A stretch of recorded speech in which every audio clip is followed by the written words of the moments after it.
Bismillahirrahmanirrahim. Assalamualaikum warahmatullahi wabarakatuh. Alhamdulillah, salatu wassalamu ala rasulillah, sayyidina Muhammad ibn Abdullah, la hawla wa la quwwata illa billah wa ba'da. Para mahasiswa, pada kesempatan ini saya akan menyampaikan beberapa hal terkait dengan persiapan perkuliahan mata kuliah penelitian kualitatif. Baik, saya akan sampaikan terlebih dahulu beberapa hal yang harus dipenuhi sebagai administrasi di dalam perkuliahan ini. Jadi yang pertama yang perlu saya sampaikan adalah untuk koordinasi tetap seperti biasa menggunakan WhatsApp. Kemudian untuk LMS yang digunakan dalam mata kuliah seperti semester kemarin, yaitu saya menggunakan Edmodo. Nah, oleh karena itu saya akan jelaskan terlebih dahulu terkait dengan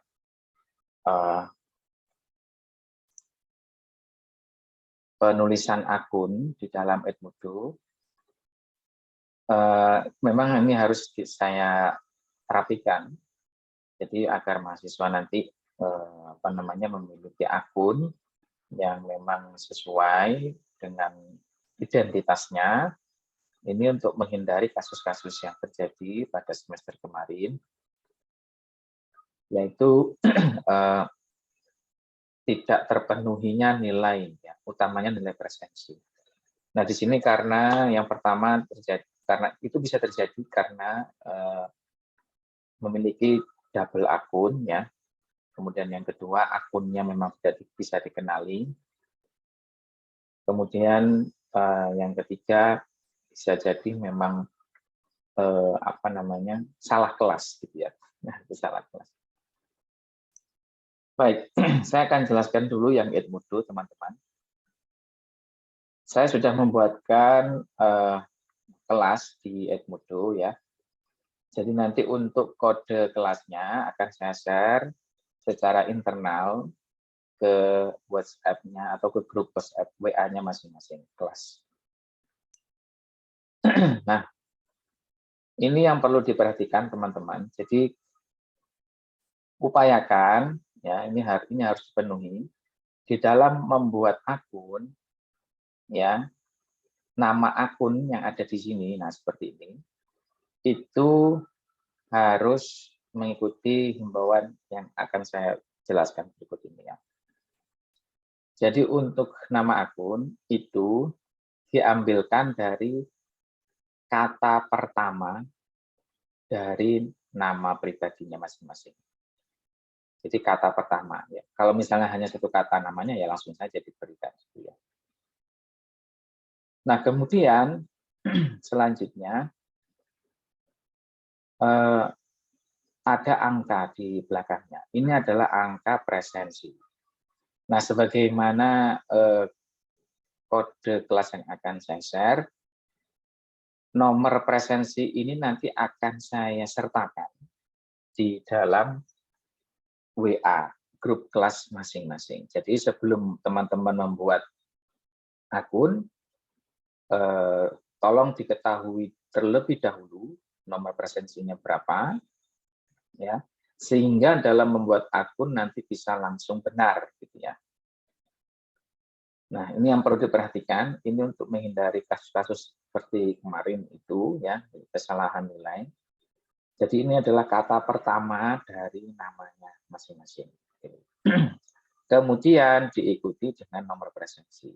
Oke, jelas ya. Baik.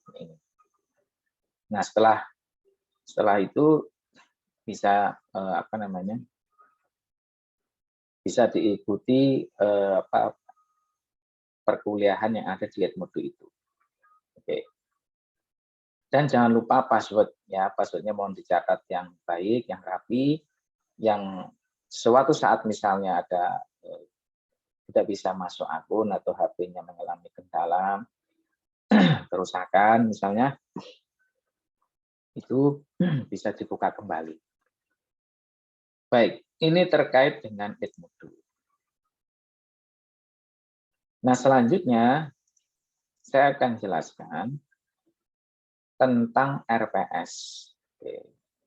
Karena ini adalah mata kuliah penelitian kualitatif.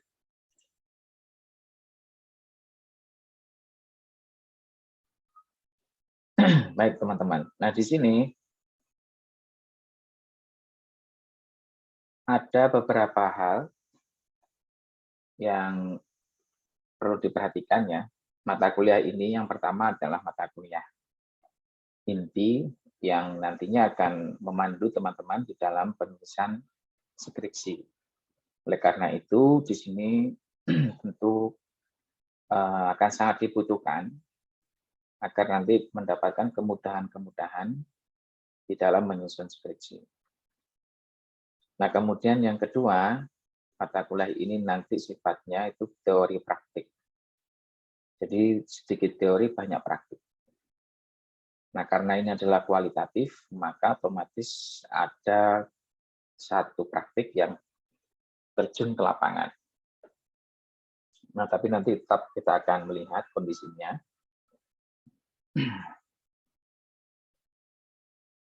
Untuk apakah nanti bisa terjun ke lapangan atau tidak. Nah, selanjutnya mata kuliah ini memiliki banyak sekali referensi. Jadi referensinya tidak harus yang tertera di RPS ini nanti. Teman-teman nanti boleh mencari referensi yang di luar dari apa yang saya sampaikan. Atau bisa jadi berdiskusi ya, berdiskusi dengan teman di luar prodi, teman di luar perguruan tinggi yang terkait dengan penelitian kualitatif. Karena memang ilmu ini atau mata kuliah ini itu sangat luas sekali. Bahkan S1, S2, S3 itu mata kuliah tetap ada. Baik, teman-teman. Yang perlu diperhatikan di sini adalah kita di dalam rencana pembelajaran semester atau RPS ini yang sudah saya susun di sini, ada beberapa capaian yang harus ditargetkan ya. Di sini ada S itu sikap nomor 6. 6 itu merujuk dari kurikulum yang sudah dibuat oleh prodi atau program studi, yaitu bekerja sama dan memiliki kepekaan sosial serta kepedulian terhadap masyarakat dan lingkungan. Nah, ini sikap ini memang tepat sekali menjadi salah satu capaian di dalam penelitian ini. Mengingat penelitian kualitatif itu identik dengan penelitian di lapangan. Nah, kepekaan sosial itu sangat dibutuhkan. Karena kalau tidak peka akan mengalami banyak kesulitan. Utamanya di dalam menuliskan judul. Ini sering kali teman-teman mendapatkan masalah ketika disuruh membuat judul. Karena kepekaan sosialnya masih kurang. Nah, oleh karena itu, dimohon nanti setelah mendapatkan mata kuliah ini, langsung bisa dipraktikkan ya. Artinya ketika melihat berita yang sedang terjadi, melihat fenomena sosial yang sedang terjadi di depan mata, itu kita kemudian bisa mengaitkan dengan berbagai macam ide-ide dasar atau konsep dasar yang nanti bisa dikembangkan di dalam penelitian kualitatif. Kemudian S9, sikap yang ke-9. Ini menunjukkan sikap bertanggung jawab atas pekerjaan di bidang keahlian secara mandiri. Kita dituntut untuk bertanggung jawab karena ini nanti akan melibatkan masyarakat utamanya atau warga sekolah. Maka tanggung jawab ini betul-betul harus diperhatikan. Apalagi ini sebagai calon guru, sebagai calon guru. Nah, makanya di mata kuliah ini sebenarnya bukan hanya PGM, ya ini kebetulan ada PGM. Tapi sebenarnya pada prinsipnya sama dengan PAI. Jadi penelitian kualitatif itu ada di semua prodi, bahkan di HKI. Jadi ada apa namanya? Ini memang menjadi satu ilmu yang memang harus didapatkan oleh semua mahasiswa, khususnya di Fakultas Agama Islam. Nah, di sini karena kita bersinggungan atau berhubungan dengan masyarakat, maka tanggung jawab menjadi satu prinsip yang tidak bisa ditinggalkan. Contoh misalnya ya, ketika Anda melakukan riset. Riset itu memang harus terjadwal secara rapi. Tapi kalau misalnya tidak sesuai dengan jadwal, maka itu akan menjadi masalah.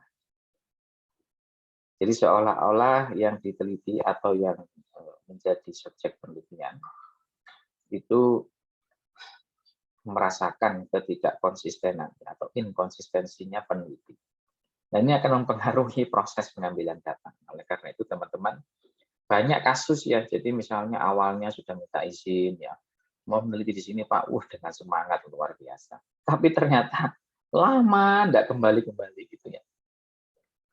Bukannya nggak kembali ya, kembali tapi lama sekali. Karena ya bisa jadi belum siap untuk mencari atau mengumpulkan data di lapangan.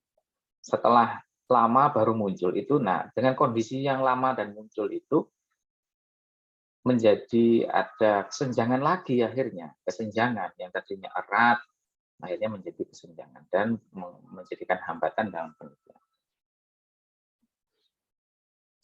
Baik, saya rasa 3 sikap itu teman-teman itu harus dipatuhi ya. Jadi harus bisa bekerja sama, menjunjung sikap rasa tanggung jawab, kemudian atas pekerjaan yang keahlian secara mandiri. Nah, yang S11 itu bertanggung jawab sepenuhnya terhadap dunia akademik yang diemban. Jadi kita itu karena ingin menjadi guru ya atau calon guru sekarang, maka prinsip-prinsip tentang keguruan itu harus betul dipahami. Masalah-masalah pendidikan yang sedang terjadi itu harus betul-betul dipahami, betul-betul diikuti, sehingga nanti ide-ide atau konsep-konsep yang akan disampaikan di dalam penelitian itu betul-betul terbarukan. Baik. Di sini ada keterampilan KU1 ya, keterampilan umum, kemudian di sini mampu menerapkan penelitian logis, kritis, sistematis. Saudara nanti teman-teman nanti akan belajar bagaimana menyimpulkan satu permasalahan yang terjadi di dalam masyarakat. Ya. Artinya kita membutuhkan pemikiran logis, ya. Tidak mudah terprovokasi. Misalnya seperti nanti ada kegiatan wawancara gitu ya. Kita saking asiknya akhirnya terprovokasi dengan satu informan yang sebenarnya itu ada bandingan dengan informan yang lain. Oleh karena itu ini menjadi penting. Kita harus bisa logis. Ya. Bukan hanya logis, kritis, ya. Kritis, sistematis, dan inovatif. Ini suatu hal yang tidak gampang. Mengapa demikian? Karena tidak bisa ditemukan dalam waktu singkat. Jadi ada proses. Nah, teman-teman, saran saya ya, nikmati prosesnya. Ya, nikmati prosesnya. Hasil itu bonus, gitu ya. Hasil itu bonus. Nah, itu. Jadi nikmati aja prosesnya, ikuti prosesnya. Nah, itu hasilnya nanti bonus. Nah, hasil itu nanti kan terkait dengan temuan penelitian. Gitu ya. Jadi jangan terburu-buru, jangan tergesa-gesa di dalam menyimpulkan temuan. Nah, itu nanti ada cara-caranya ya. Nah, capaian yang harus didapatkan lagi itu mampu mendokumentasikan. Saya kira teman-teman sudah pintar, sudah lebih tahu saya kira ya bagaimana nanti data-data itu harus disimpan, kemudian kalau HP-nya rusak berarti data harus ditaruh di laptop. Kalau enggak di laptop nanti taruh di Google Drive. Nah, sekarang teknologi sudah sangat canggih. Jadi mohon dioptimalkan. Ada KK2 di situ ya, keterampilan khusus terampil mengaplikasikan teori pendidikan pembelajaran pada tingkat pendidikan dasar. KK14 memanfaatkan hasil penelitian untuk pengembangan satuan atau program pendidikan dasar SD. Terus P11 pengetahuan ini menguasai konsep dasar prosedur penelitian yang dapat menyelesaikan masalah pendidikan usia dasar. Nah, oke. Ini adalah CPL-nya, teman-teman. Nah, CPNK-nya. Di sini ada materi sekitar berapa? 9, ada 9. Nanti dipecah menjadi 14 pertemuan atau 16 pertemuan. Jadi mahasiswa nanti diharapkan mampu menjabarkan konsep dasar penelitian kualitatif, mahasiswa mampu menjabarkan paradigma penelitian kualitatif, mahasiswa mampu menjabarkan jenis-jenis penelitian kualitatif, mahasiswa mampu merumuskan masalah dalam penelitian kualitatif, mahasiswa mampu menjabarkan tahap-tahap penelitian, mahasiswa mampu menjabarkan teknik penelitian, mahasiswa mampu menjabarkan analisis dan interpretasi data, mahasiswa mampu menjabarkan kriteria dan teknik pemeriksaan keabsahan data, mahasiswa mampu membuat proposal. Nah, tapi targetnya nanti bukan sekedar proposal, teman-teman. Jadi di sini adalah mampu melaksanakan. Saya ganti saja. Jadi mampu membuat laporan, laporan hasil penelitian. Sip. Dan ini RPS ini kita akan breakdown menjadi 16 pertemuan ya. Ini sudah pertemuannya. Di sini kita berada di pertemuan pertama di overview ya. Kita masih overview. Jadi penelitian kualitatif dasar mahasiswa mampu mendefinisikan penelitian konsep dasar penelitian kualitatif. Itu nanti kita jelaskan di pertemuan berikutnya. Ya, kita sekarang masih overview di dalam perkuliahan ke depan itu nanti. Baik teman-teman, saya kira itu yang bisa saya sampaikan. Jadi mohon ikuti himbauan saya yang tentang Edmodo tadi itu agar tidak terjadi kesalahan input nilai, kesalahan atau mungkin salah data dalam penilaian. Baik, saya kira itu dulu untuk hari ini. Silakan nanti bisa dicek di dalam grup kode kelas ya. Kemudian di situ nanti ada presensi pertemuan pertama. Nah, silakan diisi ya. Jadi isinya materi ya tentang yang sudah saya sampaikan tadi ini, yaitu terkait dengan administrasi atau kontrak perkuliahan. Kemudian yang kedua terkait dengan rencana pembelajaran semester dan materi-materi perkuliahan. Baik teman-teman, kurang lebihnya mohon maaf. Assalamualaikum warahmatullahi wabarakatuh.